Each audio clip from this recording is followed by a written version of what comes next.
Hello, everyone, and welcome to Correlation and Regression. Definitely, we have all worked with it, even if we have not calculated it. And even in general business talk, we usually hear about how values are correlated to each other. Regression obviously is not something that we hear in regular business talk, but we definitely hear it in a different way about how one value impacts another value. So, broadly speaking,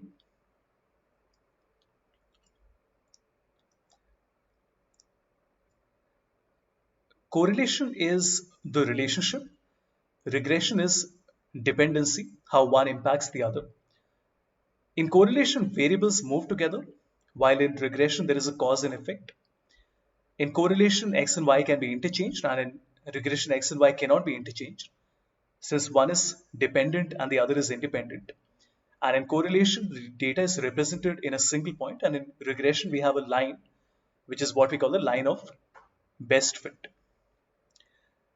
So correlation is a statistic that measures the degree to which two variables and only two variables move in relation to each other. So correlation cannot have more than two variables, while regression determines the strength and the character of the relationship, where we have a dependent variable, which is y, and we have either one or multiple independent variables, which are x.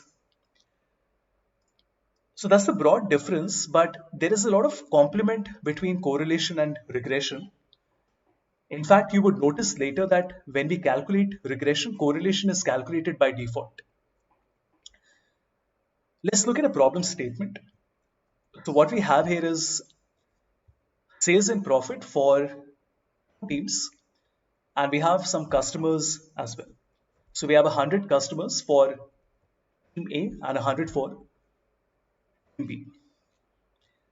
Now, obviously, one would expect that if the sales is going up, the profitability should also be going up.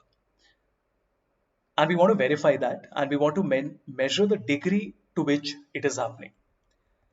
If I write equal to rel, we can select team A, team A sales, team A profit. And it's very strange, it's negative 0.54. But how can they be negatively correlated? If you look closely, you will see that it's very odd. There is a sales of 957 and a profit of minus 383. Now, this could happen maybe because you sold at a loss because it was an old product, or maybe you wanted to liquidate your stock, or you gave a very heavy discount.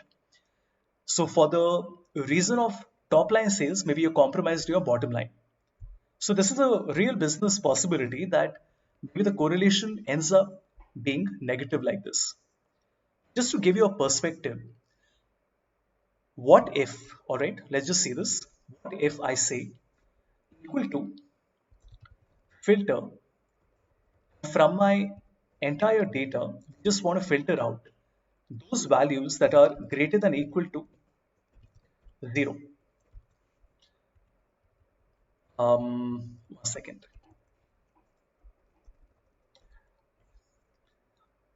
Okay, why is that not working? I'm sorry. We will have to say C7 to C106 is greater than equal to 0 like this. And as you can see, from 100 values, it has got reduced to simply 82 values. It's very interesting, isn't it? Because it tells us that there are 18 cases where the sales was positive, but the profit was negative. So what we will do here is to say equal to filter. We select both the columns, and the inclusion would be where my profit is greater than or equal to 0.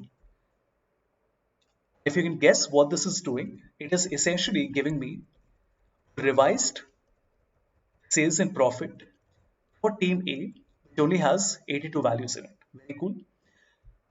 Now, when we try to find the revised correlation, we expect a healthy positive number, and unsurprisingly, we get 0.74, which makes sense. Now, see, of course, the true picture is very different, where we're getting a negative number. But in case the business says, you know what, let's ignore the loss making entities, let's only look at the profit making customers and identify how strong the correlation is. We can see the correlation is 0.74. We can do the same thing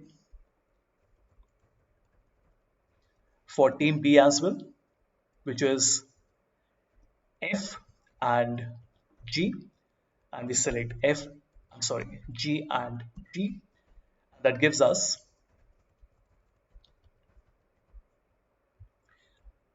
correlation value of 0.26. So very clearly we can see that overall, if you look at the correlation, which is,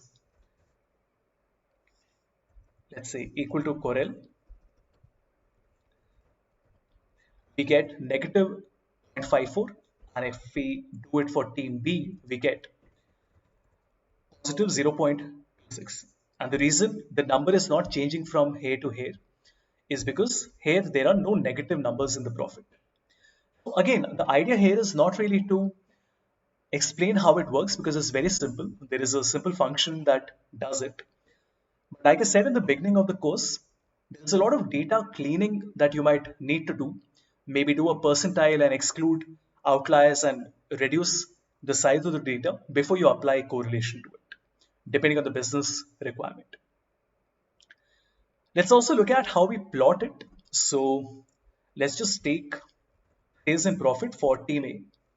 I'm taking all the values, insert charts, and it is there in the recommended charts. But for some reason, if you don't see this, you can always click on all charts and select XY scatter, and make sure not to select the first one, select the second one. It's irritating that it does not say sales and profit, but profit actually becomes the heading. So if we select all the three columns, including the customer name, insert charts, and the scatter chart, you notice we still get the same problem. It's very unfortunate, but that's just how it works. Let's remove the title, and as you can see, we have profit on the y-axis and sales on the x-axis, which makes sense. I'm just going to make a little bit of space so you can see this clearly. As you can see, we have some outliers in the data, like this one, where the sales is 3083 and the loss is 1665. We probably want to exclude it from the analysis. And as you can see, if I simply take this value, which is 3083 and negative 1665, immediately the scatter plot improves quite a bit.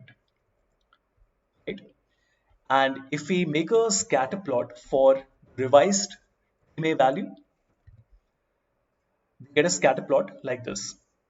Here obviously there are no values that are less than 0. Hence you have profit starting at 0 and sales starting at 0, like this. Okay, but let's see how we can sort of make this dynamic. I'm just going to keep this at the top. Let's just drag it a little bit and keep it here. And I'm shifting this towards the right. Let's keep the chart here, and all right, I think this looks great. Let's understand what we are trying to do. If you notice, I have written here that the 0 is the cutoff point. But what if we make it dynamic? What if we write 0 here and we select this cell, which is Z7? Nothing changes. But if I change it to 50, do you see what happened? Now it is only filtering the points that are greater than 50. And if I say 100, it is only showing me the points that are greater than 100. I think that's very cool, right? Because this allows you to dynamically reduce the values that you have in the data set and be able to plot it like this. Of course, if you wanted to, you could have kept another inclusion and made a dynamic inclusion for the sales value as well. Like here we have done it for the profit value. What if you wanted to keep the operator dynamic as well? So maybe you wanted to have this greater than equal to also dynamic. I'm not quite sure if this will work. Let's just see if it works or not. Um, all right, I'm not really sure if we can change the operator like this. That's okay. We can see how this works, and maybe you can just experiment with this on your own. But I hope you see how nice this is, because we are now able to write any number, basically filter the data set. Like here it is telling me that there is only one value which has a profit greater than 50. And since we are looking at the original team A value, which is in column B, column C rather, which is the profit, what if I say that Z7 here, I will write minimum of column C, which is minus 1665, right? So if I select A7, it tells me all the results. If I say only Z7, it shows me only the positive results. So we can do this very smartly. For example, we can say that there is a choice that the user has. For example, let's say there is a data validation. It says all, comma,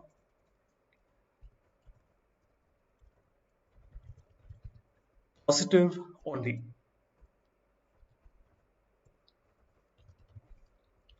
This means the user can now decide whether they want to see all the values or only the positive values. So what we can do is we can keep a simple if statement and say that if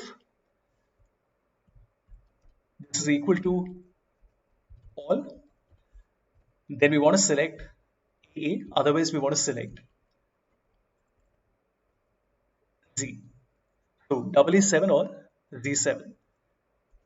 And as you can see, now I simply have to change this to positive only, and the chart changes as well.